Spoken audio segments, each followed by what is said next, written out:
So today is the day I'm gonna go see a vein specialist because enough is enough. The pain has not stopped. It's been over a month. My hand has been hurting. I feel like I can't use this hand the same way, and it's very frustrating. So the fact that I've been having complications after the lady stuck me at the Bella Infusion, this is crazy. It's so crazy. Last night I was in so much pain. I have to use a heating pad.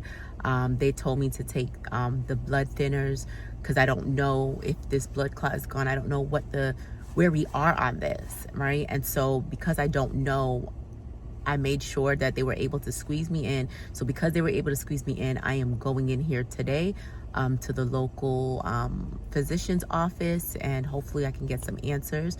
And I'm praying for all to be well, right? But at the end of the day, the pain has not stopped, and I'm not happy about it. So with that being said, let me go in, let me see what the doctors have to say, and I'll, report back to you guys so you guys can have an update.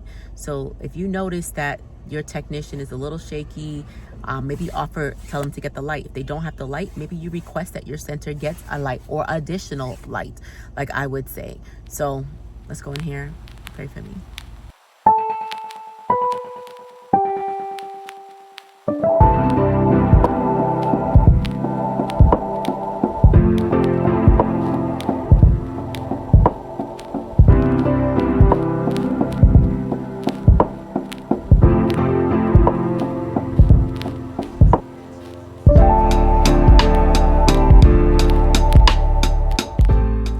So I just came back from imaging. So the thing is, after seeing the doctor, telling him that I've been on these blood thinners and I've done the heating pad that they've been asking me, and it's been over a month and I haven't had any relief, he kind of went over a little bit of that.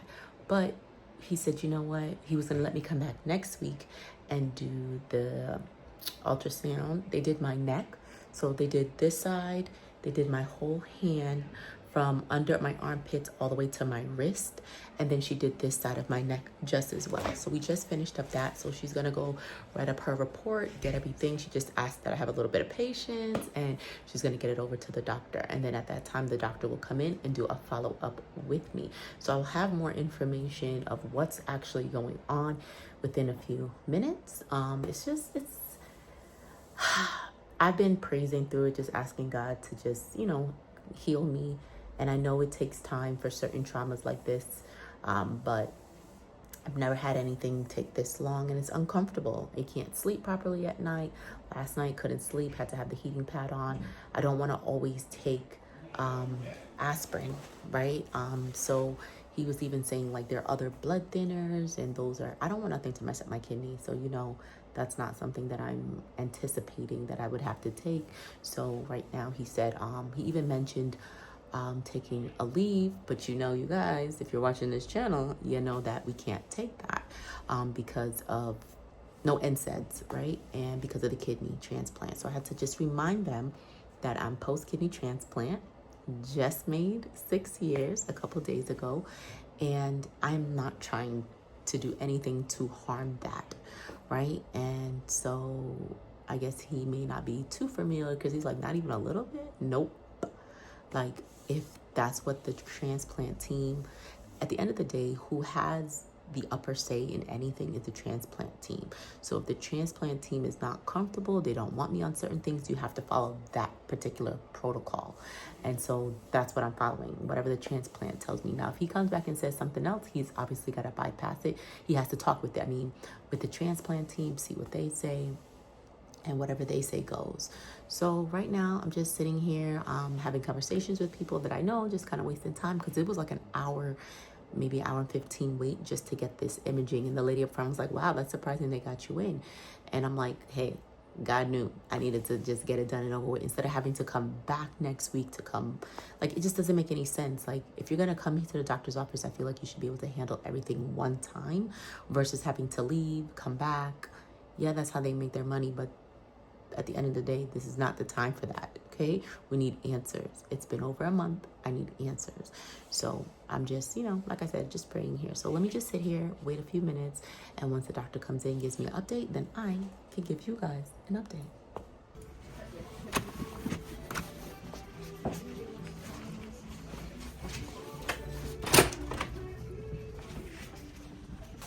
Okay, guys, so we just got done. I'm gonna head to the car and then we're gonna have a conversation. So, quick little recap. I am not a doctor by any means, so half the stuff went over my head in regards to these bigger words that they were saying. So, I just remember him saying about neuropathy. So, basically, it sounds like a nerve, right? So, we know that the fistula is tied off. There's a clot there, but there's nothing they can do about it, right? Now, where the actual puncture happened on my arm, he said that it's just something that's going to have to take a while. So like I told him, I asked him, is it going to interrupt me doing, just like doing anything right now? And he said, I mean, you just going to have to play it by ear, because with my hand hurting, with the burning sensation, sometimes with the cold, it's like a nerve. So to me, it's like, was that nerve damage? You know? And again, I'm not a doctor to say that, but that's just how I'm feeling. Like it was a nerve situation going on now. And I mean, you blew the vein, so the vein is, I guess, done. But the way where she stuck it was like it all travels to that area where the fistula was, right? So it's just like you got to be extra careful. And I am going to mention that to them. Is this the same vein? Now that I have awareness of certain things, because they should, right? But I'm going to ask, like, is this the same vein that attaches? Because it goes from like your wrist all the way up. He said up here. So it's like, is that the same vein that the fistula was tied off from? Is that like, because I don't know if that plays a factor. I don't know, guys. Your girl's just a little overwhelmed by it, because the fact that I'm feeling pain is what's frustrating, and there's nothing I can really do. Now, we're not going to put on no heavy pain. Like, I can't take ibuprofen. I can't take any of that. So it's kind of like I have to naturally see how this plays out. I know a lot of you guys get your veins blown all the time in situations, and I understand that it could be a common situation, but just like my center said, even though they blow veins, things happen, it's never been at this magnitude for them, where I have to go see a vein specialist. So that lets me know that it was serious. It wasn't something lightly to take. So like I said, like, what is the plan going forward here?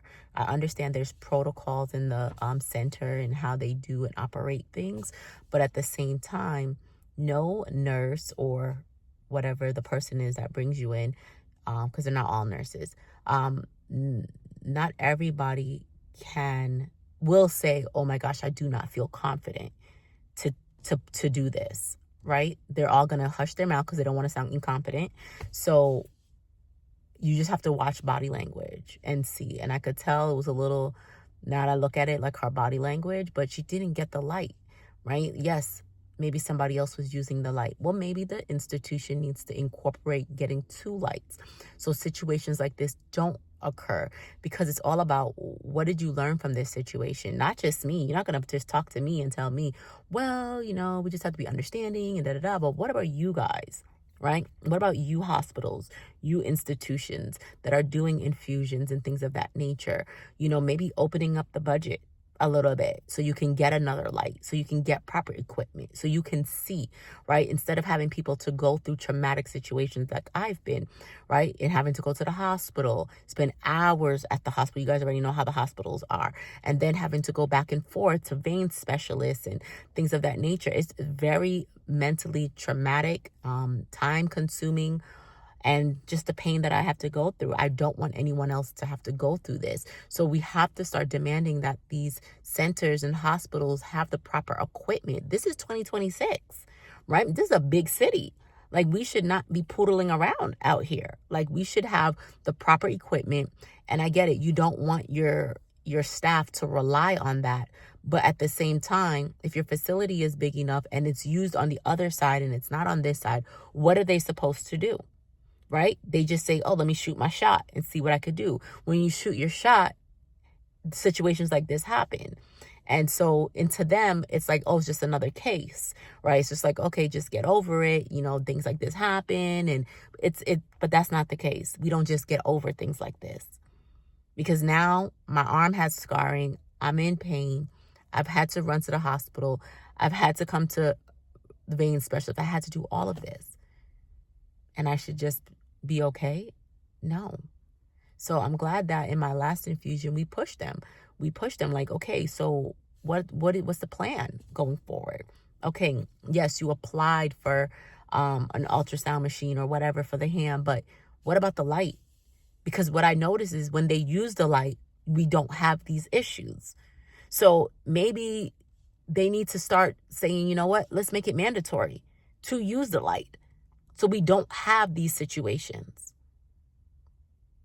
It will cost you less to pay for a light than people having to go through stuff like this. Who flips the bill? Right? Well, that was my little rant for the day, guys.